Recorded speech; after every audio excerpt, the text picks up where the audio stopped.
Online.com says Apietus relocates to UK, sets up new studio. Ghanaian music producer Apietus, known in show business as Apietus, has relocated to the United Kingdom, where he has established a new recording studio in London.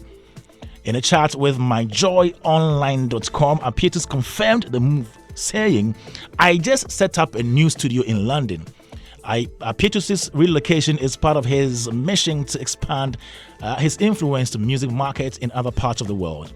With his new London-based studio, Apietus aims to provide high-quality music production services to artists in the UK and beyond. His presence in the UK is expected to create collaborative opportunities between African and international artists. Apietus' new venture marks a significant step in the over 2-decade-long career and reflects a growing trend of Ghanaian creatives extending their craft to the global market. And he has worked with top Ghanaian artists like Ochiame Kwame, Oforian Ponsa, Samini, Becca, Wuta, Daddy Lumba, among others. Apietus also served as a judge on MTN Hits Maker and has played a major role in mentoring young talents. And Apietus is already on the line. Yeah, we need to speak to him right now and find out more from him. Good morning, Apia. Good morning. Yeah, in the mix. Yeah, what's up? We're good right here. How you doing?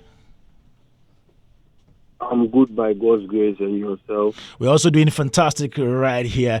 The whole of the country just woke up to the news of your relocation to the UK, and people are very happy for that, even the fact that you are expanding your territories to other parts of the world. Now, tell us about it. For how long have you been in the UK? Oh, just a couple of months, setting up the new studio. Oh, okay. For how many months? Like how many months? Okay, almost like 3 months. Oh, 3 months. All right. And what inspired this move? We were with you here, then you left us.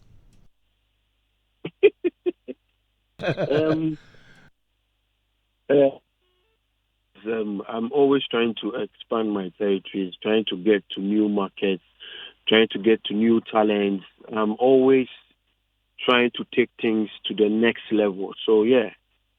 UK, I started coming to this country, I think, around 2004. And it's been consistent. I come and then I go back, I come and I go back. I decided that this time around, because I was getting a lot of, guys sending me stem files for me to mix and master their songs constantly, I decided, okay, let me come through and see what I can do for these guys, because a lot of them wants to work with me. Wow. So for how long are you going to be there? I will not be able to tell. It depends on the job, how fast I'm going to be able to finish with some of the artists and all that.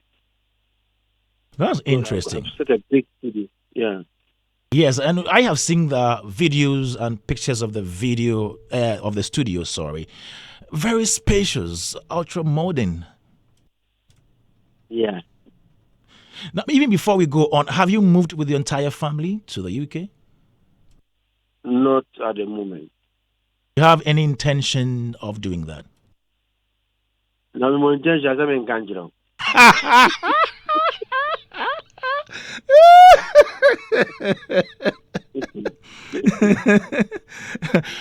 Before you were leaving about 3 months ago, how vibrant would you say the music production business was for you in Ghana?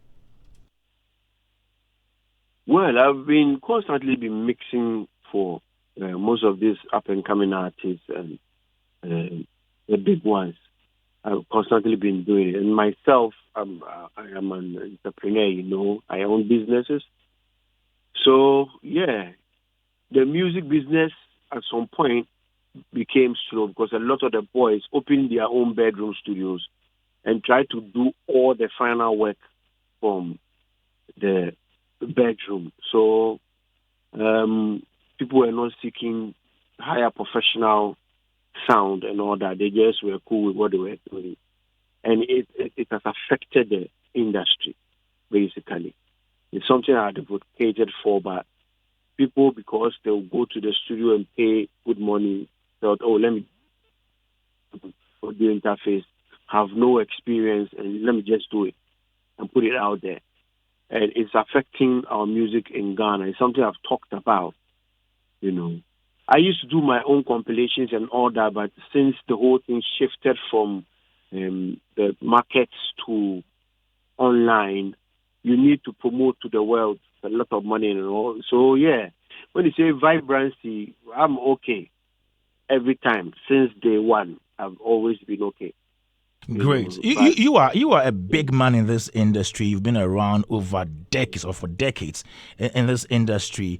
Would you say this job has earned you the fortunes that you had hoped for? Again, I won't tell you. Oh, in the mix. Why are you mixing us like that? Oh, obviously, this same job is taking me to places. A lot of places, even represented Ghana on bigger stages, platforms, if I should say. And I've made a big name for myself being a music producer. I have been celebrated by some Ghanaians. I've been awarded by some Ghanaians. I've made quite a good amount of money from this. So yes, I'm always thankful to God no matter what. It was this same job that gave me the name that was able to propel my other businesses to, higher heights. So I'm grateful. I'm always grateful. Have you worked with any artists yet? I mean, those based in the UK. Have you worked with any of them yet since you relocated? Yes, I worked with Mr. Silva and some other guys. Oh, okay. There's Marco. Yeah. So there's a video on my TikTok with me and Mr. Silva in the studio. Yeah, I've seen that. Doing a banger. Yeah. So, yeah. Watch out soon. You're going to hear a lot of bangers from the UK coming from me. And, here in the UK, they have their type of genres, They don't, they have producers who are doing the Afro beats and all that, and the kind of jams I was doing back then. And we need that Ghanaian influence, that, because in Ghana, when Ghana shouts, when Ghana does something concerning music, it's accepted by the UK, and before you know, it's in the world. So me being here is going to be a serious hub, to jumpstart the Ghanaian sound to the world easily. So that is one of the reasons why I'm here as well. Talking about sound, is your sound also going to be influenced by other sound that you hear from that locality or vicinity? Well, I mean, this is Apietus.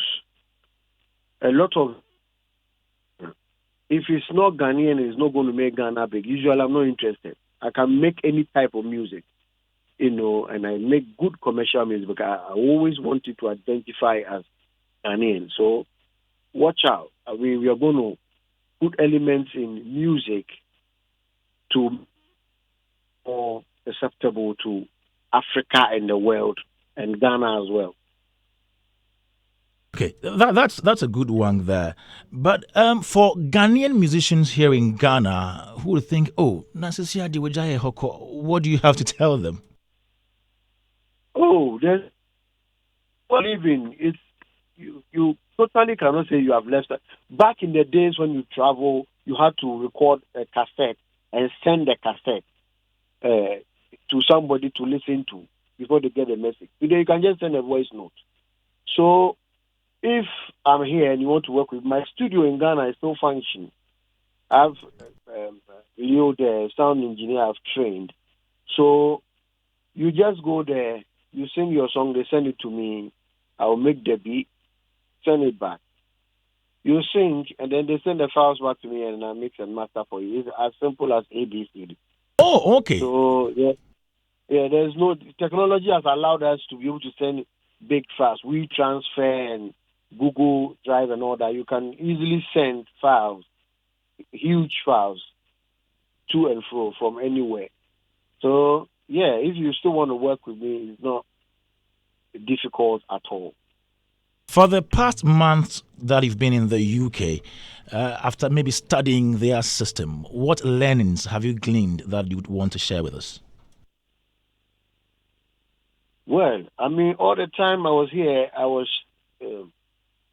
getting the studio ready. I spent most of the month to get the studio ready, buy equipment, get the place, blah, blah, blah, blah, blah. So I really started working not too long. The video you saw was one of the first jobs I did. You know what I'm saying? Oh, okay. So, basically, I know the system already. I've been coming here for years. Yeah, you said it, I know yeah. they have their grind, So it's easy. So if you listen to the beat I was making for Mr. Silver, I infused the beat with Ghanaian style, but it's a grime. That is what I'm coming to do here. Make sure I get all the boys the bangers they need. All right. Boys Okay, on the street. that's a good one.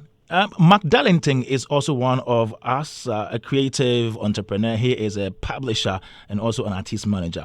He posted something a few days ago, just yesterday. He says the way some of our big GH artists are treating producers is bad. Producers, please monitor credits of songs on DSPs. There is a trend where your credits and or split shares are being taken and songs sold or re-registered as 100% owners to third parties. I don't know if you've seen this. Well, I haven't seen it, but that is why we have to put split sheets in our studios now, so that if any artists come, you sign with the artist that this is the percentage I'm getting exposure of this beat or that. Then you give it to your publisher. So it's already in the system. So somebody doesn't have to go and take what belongs to you.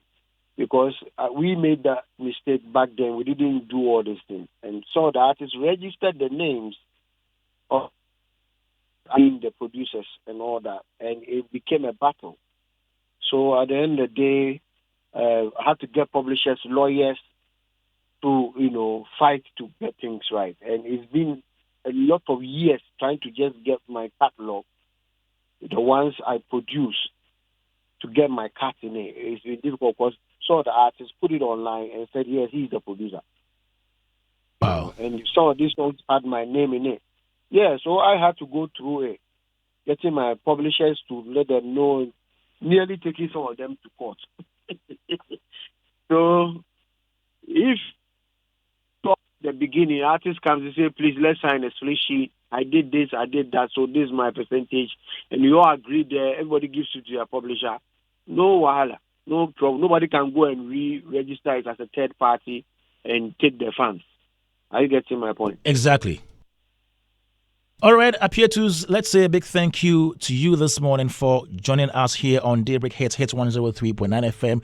We'll surely come back to you for some more updates and information regarding your new venture in the UK. Thank you. This is Hitz.